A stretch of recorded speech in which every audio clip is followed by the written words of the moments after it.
Welcome back to our channel info 366. இன்னைக்கு என்ன இன்ஃபர்மேஷனோட நான் உங்களை சந்திக்கிறேன் அப்படின்னா, ஷேக் ஹசீனா அவங்க இப்போ என்ன சொல்லியிருக்காங்க அப்படின்னா, நான் பங்களாதேஷுக்கு டிசம்பர் மாதம் வரப்போறேன் அப்படின்னு சொல்லியிருக்காங்க. சரி, ஓகே, அவங்க வர்றனால இந்தியாவுக்கு என்ன மாதிரியான ஆபத்துகள் இருக்கு, அவங்க யாரு, அவங்களுக்கும் இந்தியாவுக்கும் என்ன சம்பந்தம், இப்போ அவங்களுடைய பையன் இந்தியாவுக்கு ஒரு பக்கம் தேங்க்ஸ் சொல்லியிருக்காரு, இன்னொரு பக்கம் ஒரு முக்கியமான வார்னிங் கொடுத்திருக்காரு. அது என்ன அப்படின்னா, பங்களாதேஷ் இன்னொரு பாகிஸ்தானா மாறிட்டு இருக்கு அப்படின்னு சொல்லியிருக்காரு. ஆக்சுவலி என்ன நடந்துச்சு, நம்ம இதை பத்தி தான் இன்னைக்கு ரொம்ப டீடைலா பேச போறோம். ஸோ வீடியோவை ஸ்கிப் பண்ணாம ஃபுல்லா பாருங்க.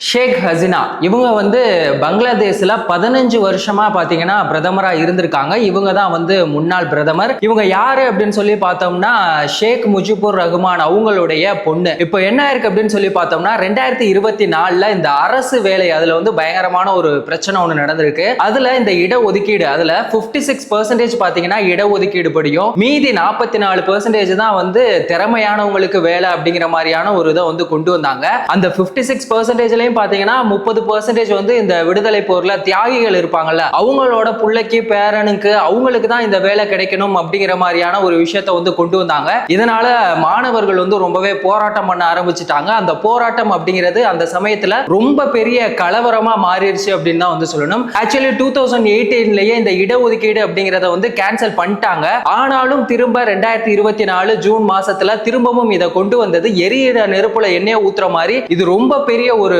பிரச்சனையா போயிட்டு இருந்துச்சு. இப்போ அவங்களுடைய ஆட்சியில என்ன பண்ணிட்டாங்க அப்படின்னு சொல்லி பார்த்தோம்னா, பயங்கரமான கன் ஷூட்லாம் நடந்துச்சு. 1400 பேருக்கு மேல மக்களா இருக்கட்டும் இல்ல இளைஞர்கள் எல்லாருமே கொல்லப்பட்ட அந்த சம்பவம் பயங்கரமான ஒரு பிரச்சனை ஆயிடுச்சு. சோ இப்போ ராணுவமுமே ஒரு கட்டத்துக்கு மேல என்ன ஆயிட்டாங்க அப்படின்னு சொல்லி பார்த்தோம்னா, நிலைமை ரொம்ப மோசமாயிருச்சு, நீங்க இங்க இருக்காதீங்க, இங்க இருந்து வெளியே போயிருங்க, உங்களுக்கு 48 நிமிஷம் டைம் தரோம் அப்படின்னு சொல்லி கெடுலாம் கொடுத்துருந்தாங்க.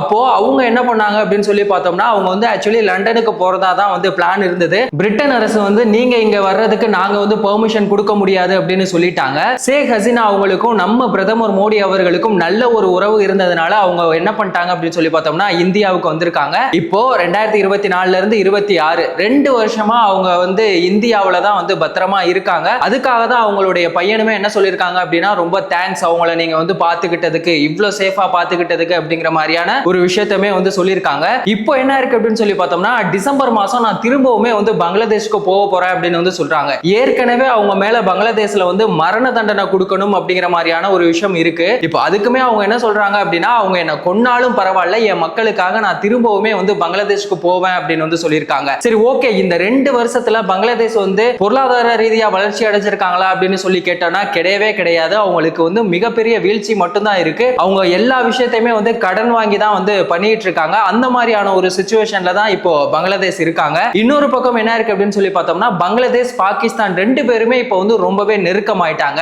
ஏற்கனவே இந்தியாவுக்கும் பாகிஸ்தானுக்கும் வாக்கியா தகராறு இருக்கு. இந்தியாவை டைரக்டா பாகிஸ்தானால எதிர்கொள்ள முடியாது, எப்படி எதிர்கொண்டாலும் அவங்க தோத்துருவாங்க அப்படிங்கிறது அவங்களுக்கு நல்லாவே தெரியும். பாகிஸ்தான் இப்போ அதனால என்ன பண்ணிருக்காங்க அப்படின்னு சொல்லி பார்த்தோம்னா, பங்களாதேஷை எப்படியாவது நம்ம கூட சப்போர்ட்டுக்கு சேர்த்துட்டோம்னா 2 பேரும் சேர்ந்து இந்தியாவை மோதி ஜெயிச்சிடலாம் அப்படிங்கிற மாதிரி ஒரு பக்காவா ஒரு பிளான் போட்டுட்டு இருக்காங்க. இன்னொரு பக்கம் அந்த ஷேக் ஹசீனா அவங்க பதவி விலகுனதுக்கு முக்கியமான காரணமே என்ன அப்படின்னு சொல்லி பார்த்தோம்னா, பாகிஸ்தானோட ஸ்பை வேலை அவங்க தான் என்ன பண்ணிருக்காங்க அப்படின்னு சொல்லி பார்த்தோம்னா, மாணவர்களை இந்த மாதிரி போராட்டம் பண்ண சொன்னதே அப்படிங்கிற மாதிரியான ஒரு விஷயங்களையுமே சொல்லியிருக்காங்க. 1971 வரைக்குமே என்ன இருக்கு அப்படின்னு சொல்லி பார்த்தீங்கன்னா, ஒரு பாகிஸ்தானையே சமாளிக்க முடியல, 2 பாகிஸ்தானா இருந்திருக்காங்க. இந்த கிழக்கு பாகிஸ்தான் அப்படிங்கிறது தான் இப்போ என்னவா இருக்கு அப்படின்னு சொல்லி பார்த்தோம்னா பங்களாதேஷ் ஆயிருக்கு. இதுக்கு யார் காரணம் அப்படின்னு சொல்லி பார்த்தோம்னா, இந்தியாவோட சப்போர்ட்டோட இந்த ஷேக் முஜிபுர் ரஹ்மான், அந்த ஷேக் ஹசீனா அவங்களுடைய அப்பா இருக்காருல்ல, அவர் மூலமா தான் இந்த பங்களாதேஷ் அப்படிங்கறதே உருவாயிருக்கு. சோ அப்படிப்பட்டதை இப்ப பாகிஸ்தானை பங்களாதேஷா மாத்திட்டாங்களே அப்படின்னு சொல்லி பாகிஸ்தானுக்கு ஒரு பக்கம் காண்டு இருக்கு. இப்ப அதனால என்ன பண்ணிருக்காங்க அப்படின்னு சொல்லி பார்த்தோம்னா, எப்படியாவது திரும்பவுமே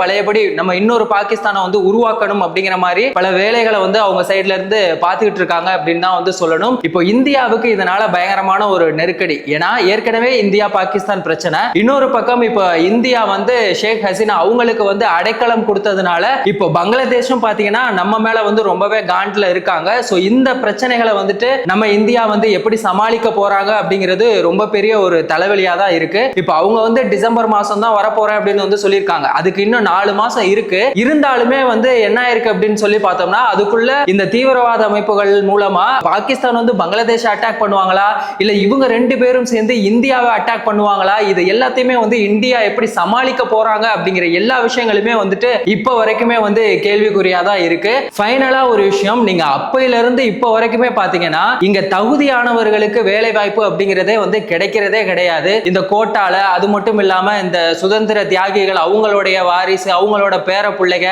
இந்த மாதிரி தான் அவங்களுக்கு தான் வந்து வேலை வாய்ப்பு அப்படிங்கிறது கிடைக்குதே தவிர பல லட்சம் மாணவர்களுக்கான வேலை வாய்ப்பு அப்படிங்கிறது வந்து இன்னைக்கு மட்டும் கிடையாது. அப்பையில இருந்தே அது மாறாத ஒரு விஷயமா தான் வந்து தொடர்ந்து நடந்துகிட்டே தான் இருக்கு. அப்போ நம்மளுடைய ஒவ்வொரு உரிமைக்காகவுமே நம்ம வந்து போராட்டம் பண்ணி தான் வந்து ஒவ்வொன்றுமே வாங்கக்கூடிய ஒரு சுச்சுவேஷன்ல தான் இருக்கு. இந்த மாதிரியான ஒரு நிலைமையிலலாம் வந்து எப்பதான் மாற போகுது அப்படிங்கிறதே தெரியல. சோ இந்த இந்தியா பாகிஸ்தான் பிரச்சனை போயிட்டு இருக்கையில இப்ப பங்களாதேஷ் மூலமா நமக்கு இந்தியாவுக்கு வந்து பாதிப்பு வர்றதுக்கான வாய்ப்புகள் இருக்கா? ஷேக் ஹசீனா வந்து டிசம்பர் மாசம் போக போறாங்க. அவங்க அங்க போனாங்கன்னா அவங்கள வந்து கொன்னுருவாங்களா இல்ல ஏதாவது மாற்றம் நடக்குமா அப்படிங்கிற உங்களோட கருத்தை மறக்காம கமெண்ட் செக்ஷன்ல சொல்லுங்க. இந்த இன்ஃபர்மேஷன் உங்களுக்கு வந்து யூஸ்ஃபுல்லா இருந்துச்சா, இந்த மாதிரி என்ன மாதிரியான இன்ஃபர்மேஷன் ரிலேட்டிவ் வீடியோ நம்ம சேனல்ல போடலாம் அப்படிங்கிற உங்க கருத்தையும் கமெண்ட் செக்ஷன்ல சொல்லுங்க. இந்த மாதிரி எந்த ஒரு இன்ஃபர்மேஷனா இருந்தாலும் அதை 10 நிமிஷத்துக்குள்ள ரொம்ப ஈஸியா டீடைலா தெரிஞ்சுக்கணும்னா நம்ம சேனலை மறக்காம சப்ஸ்கிரைப் பண்ணுங்க, உங்க ஃப்ரெண்ட்ஸுக்கு ஷேர் பண்ணி சப்போர்ட் பண்ணுங்க. வேறொரு வீடியோல வேறொரு இன்ஃபர்மேஷன்ல திரும்பவும் சந்திக்கலாம்.